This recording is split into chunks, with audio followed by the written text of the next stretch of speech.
Du débat gauche-droite, la social-démocratie versus le non-interventionnisme.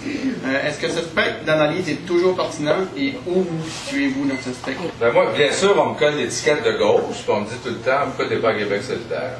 Ben non, je ne me retrouve pas dans cette gauche-là.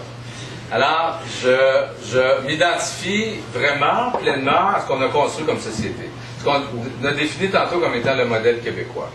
Tous ces programmes sociaux qu'on a mis en place, est-ce que c'est être de gauche?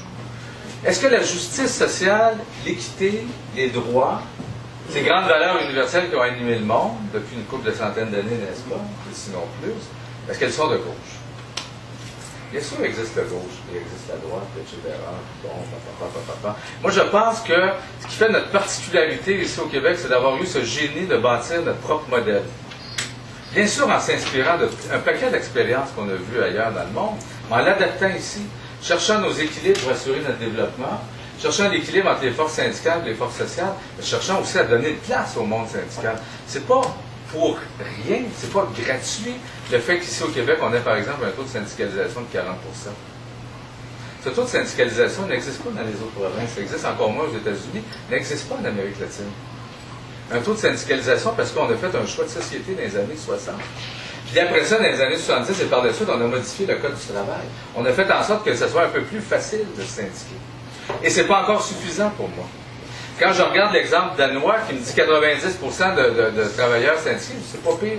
Pourquoi? Bien parce que c'est un rouage essentiel à notre démocratie. Parce que c'est peut-être la meilleure façon pour que le monde y travaille mieux, qu'il travaille avec des meilleures conditions, qu'il travaille avec des meilleurs salaires. C'est peut-être le meilleur endroit aussi syndicaliste pour faire de la formation à la société et à la politique.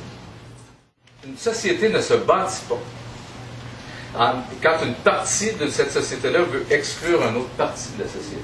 Quand la droite veut exclure la gauche, ou quand la gauche veut exclure la droite, les plus grands drames humains qui se sont vécus au 20e siècle. Je ne crois plus aux révolutions, comme dit Jean Daniel, je crois au progrès.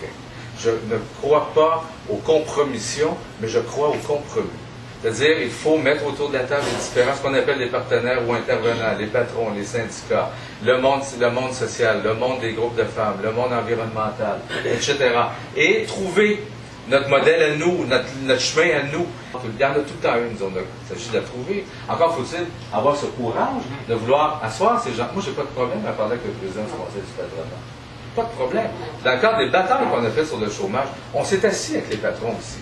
Parce que quand on parlait de consensus social au Québec, du consensus de la société québécoise, ben là, on se disait, c'est juste les syndicats, le consensus de la société, ben non. Il y a des patrons aussi. On va aller s'asseoir avec les patrons. Et c'est ce que nous avons fait. Toujours, il y en aura. Je pense que l'intervention, le rôle qu'on donne à l'État ici est important, puis on doit protéger ce rôle de l'État. C'est le garant même de nos protections sociales et de développement.